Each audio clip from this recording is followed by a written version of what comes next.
and locked it. I was panting. I told you there's no way out, she whispered, turning towards my sofa. Well, not really mine, and sat down.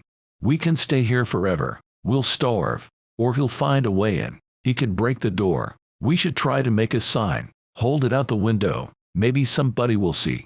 Cassie frowned. The man started banging on the door from the outside again. Louder and louder. Get out of there, I heard the muffled voice of the man. It's not too late. His voice broke off. My eyes moved from her to the door. I wanted to scream, to jump out the window, but it was too high, and I wouldn't make it. Cassie caught my eye. You could jump. Try it. A wide grin was spreading over her face. What? You told me you weren't dangerous, but you didn't even bother to ask if I was. She crossed her legs on the sofa. All the fear I had noticed on her face earlier was gone.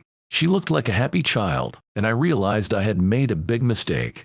She told me that I didn't really know her. The reason I trusted her in the first place was because I thought she was my neighbor, and then because I thought she was in danger, just like me. The banging on the door was back. Did you leave all those notes? I asked. She shook her head. Why would I warn you? Who is that man? Are you helping him? She chuckled. I inspected her face again. Something about it was off. It was too perfect. I grabbed the knife that I was still holding, tight in my hand. Then there was a loud thud. The door had broken. I felt an arm grabbing me and pulling me into the hallway. Before I could defend myself, I was being pulled into the elevator. I fell to the floor and saw Cassie in the hallway, smiling at me, but she didn't move closer, didn't try to stop him.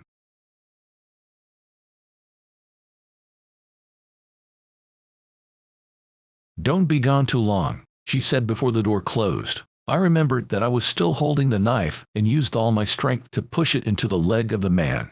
His eyes opened wide as he crumbled to the ground next to me. I pulled out the knife, ready to hit again, when he whispered, "Please don't. I'm trying to help you." My entire body was shaking with rage, but when I saw the pained look on him and the blood spilling on the floor, I stopped for a moment.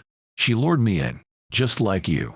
Just like the others that are hiding. He croaked. Once she makes you eat something, you can't leave anymore, but she can't make you stay with force. I was lost for words. The door opened as we reached the first floor. Run, he told me.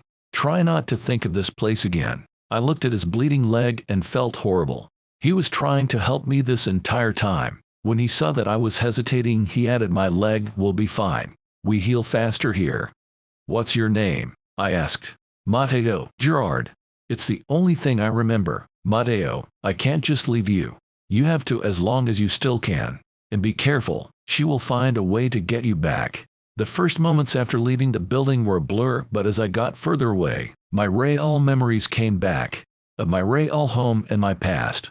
The memories of Cassie and my imagined home stayed as well. However, when I tried to find the building again later, I couldn't. I researched online for hours until I finally found him. Matteo Gerard had disappeared 5 years ago on his way to a job interview.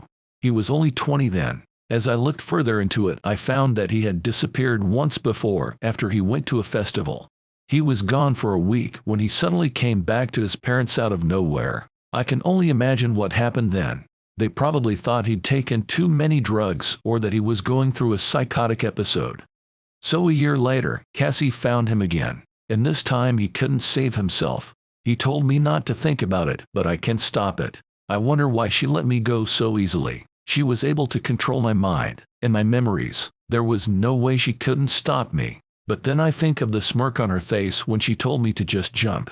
My fear was all a game to her. She let me leave because she knows she can get me back and play another round.